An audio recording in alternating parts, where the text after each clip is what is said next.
শ্ৰদ্ধাৰ মাজুলীবাসী ৰাইজ, মই গুৱাহাটীৰ পৰা ৰাতিপুৱাই হেলিকপ্টাৰেৰে মাজুলীলৈ অহাৰ বাবে চেষ্টা চলাইছিলোঁ। ব্ৰহ্মপুত্ৰৰ ওপৰত যথেষ্ট ডাৱৰ থকাৰ বাবে আপোনালোকৰ মাজত আহি উপস্থিত হ'ব নোৱাৰিলোঁ, কিন্তু মই খুব সোনকালে মাজুলীলৈ আহিম আৰু আপোনালোক সকলোকে লগ পাম। আজিৰ সভাত আমাৰ সন্মানীয় শিক্ষামন্ত্ৰী ৰণোজ পেগু ডাঙৰীয়া আছে আৰু সন্মানীয় বিধায়ক ভুৱন গাম ডাঙৰীয়াও আপোনালোকৰ মাজত উপস্থিত আছে।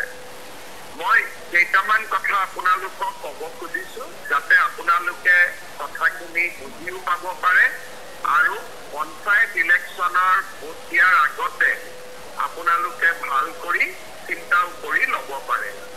প্ৰথম, আমাৰ যোৰহাট আৰু মাজুলীৰ মাজত নিৰ্মাণৰত দলংখনৰ অনুমোদনৰ প্ৰক্ৰিয়া শেষ হৈছে।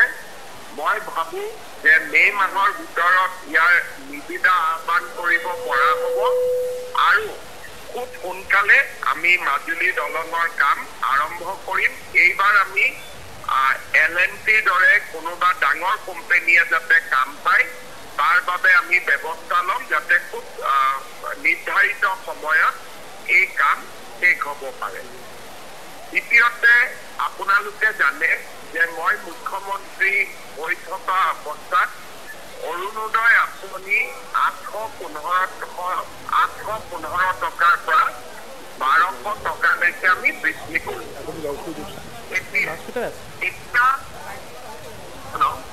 দাদা শুনি আছো। হয়, অৰুণোদয় আঁচনি প্ৰথমতে আমি মাজুলী সমষ্টিৰ 16,000 পৰিয়ালক দিছিলোঁ। এইবাৰ আমি তাৰ পিছত আমি তাক 22,000 পৰিয়াললৈ বৃদ্ধি কৰিলোঁ। এইবাৰ আমি মাজুলীত 40,000 পৰিয়ালক অৰুণোদয় আঁচনি দিম। তাৰ ফৰ্ম আদি ইতিমধ্যে সংগ্ৰহৰ প্ৰক্ৰিয়া সম্পূৰ্ণ হৈছে। কিন্তু ভুৱন গাম ডাঙৰীয়াই মোক জনাইছে যে ইমানখিনিৰ পিছতো 4-5,000 পৰিয়াল অৰুণোদয় নোপোৱাকৈ থাকি যাব।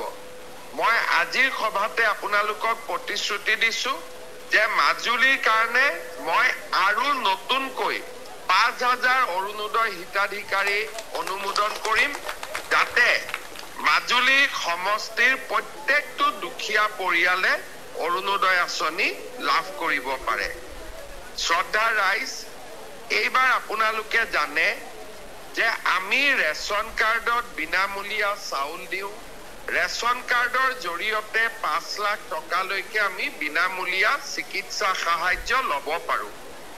এইবাৰ আমি এটা নতুন নিয়ম কৰিছোঁ যে কলেজৰ এডমিশ্যনৰ সময়ত বিনামূলীয়া এডমিশ্যন পাবৰ কাৰণে আপোনালোকে ইনকাম চাৰ্টিফিকেট গাঁওবুঢ়া বা মৌজাদাৰৰ পৰা ল'ব নালাগে।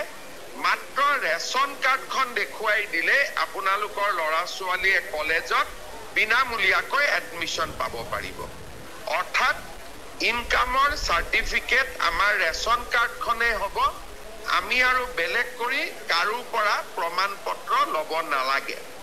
তাৰ উপৰিও ইমান দিনে ৰেচন কাৰ্ডত আমি বিনামূলীয়াকৈ চাউল পাই আছিলোঁ। 1 অক্টোবৰ, এই বছৰৰ 1 অক্টোবৰৰ পৰা ৰেচন কাৰ্ডত আমি নিমখ, চেনি আৰু দালি, নিমখ, চেনি আৰু দালিও আমি আপোনালোকক ৰেচন কাৰ্ডত বজাৰতকৈ 25 টকা কম দামত আমি দিয়া আৰম্ভ কৰিম। অৰ্থাৎ বিনামূলীয়াকৈ চাউল পালে, ৰেচন কাৰ্ডত কলেজত নামভৰ্তি কৰিব পাৰিলে, ৰেচন কাৰ্ডত আয়ুষ্মান ভাৰত হ'ল আৰু ৰেচন কাৰ্ডতে আপোনালোকে এতিয়াৰ পৰা দালি, নিমখ আৰু চেনিও সুলভ মূল্যৰ দোকানতে আপোনালোকে বজাৰতকৈ 25 টকা কম দামত আপোনালোকে পাব আৰম্ভ কৰিব। ইয়াৰ লগে লগে এইকেইটা দিন মই সভাত আৰু কৈছোঁ যে আমাৰ যিসকলৰ গেছ কানেকশ্যন আছে ঘৰৰ, এতিয়া এটা গেছৰ কানেকশ্যন বা এটা গেছ ল'বলৈ আমাক 950 টকা লাগে।